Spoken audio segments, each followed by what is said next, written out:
Hey everyone, it's Sean Dittmer with Cam and Sean's real estate team, and today's video is about buyers' way to back out of the deal if the house isn't just for them or something comes up. So a lot of people get really nervous about the purchasing of their first home or just the whole process in general. And there's a lot of things that are in place for the buyer's protection. Especially in California, there's more, I would say there's more ways out of the deal, way more ways out of the deal on the buyer side than there is on the seller side. So anyway, just to go into it really quickly, a buyer has three major contingencies, and it is the inspection, the appraisal, and the loan contingencies. Those three things are in effect, and what a contingency is a way for a buyer to back out of the deal and get their earnest money deposit back. So the first one being inspection. That is the biggest one. That is the most common reason why buyers back out of a deal. So they go to a house, they love it, everything looks great. They're like, yes, this is the house, I want to buy it. We get into a contract between the buyer and the seller, and then the inspection period starts. And we hire a professional home inspector to look at the home.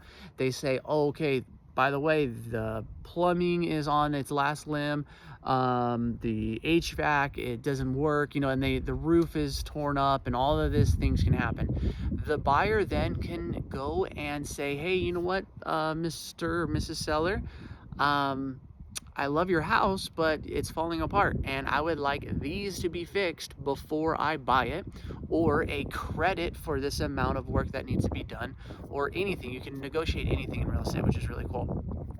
And if we cannot come to an agreement, you can then just give them a cancellation of contract, and that is you backing out of the deal because you did it in your inspection period, which is typically 17 days in length.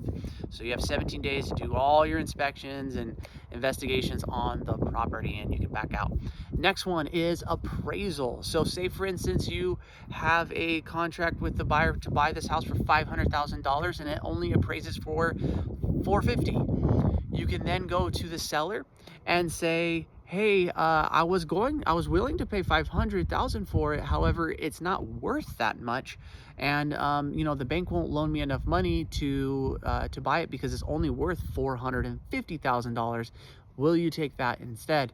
And they can say, yes, I'll take that, or no, I'm not going to, and then you can back out of the deal because the house did not appraise. And then there's all other kinds of nuances in that little scenario that I stated, but I'm just giving you a brief overview of it. And the final one is the loan contingency, which the loan contingency, for instance, something happens, you lose your job, or something happens where the loan just falls apart towards the end of the contract. You do still have a time period that you can back out due to the loan not going through. So on the buyer side of things, it's not very risky process when you're in your investigation period and getting the appraisal and getting your loan all squared away. The issue that you run into is there is a certain time period that you have to do all of this stuff, and that is typically 17 days, and it starts the day when after the contract has been fully executed. Everybody has signed and agreed upon it. That's when it starts, 17 days. So say you go through this time period and you remove your contingencies. That is the point of the transaction when your earnest money deposit is at risk, because you removed all your contingencies, all your ways out of the deal, and then something happens and you want to back out. That's when you can really lose your money. So if you just stick with your realtor and watch those timelines and just push forward through the whole transaction, it's really not complicated. It's not really that risky either.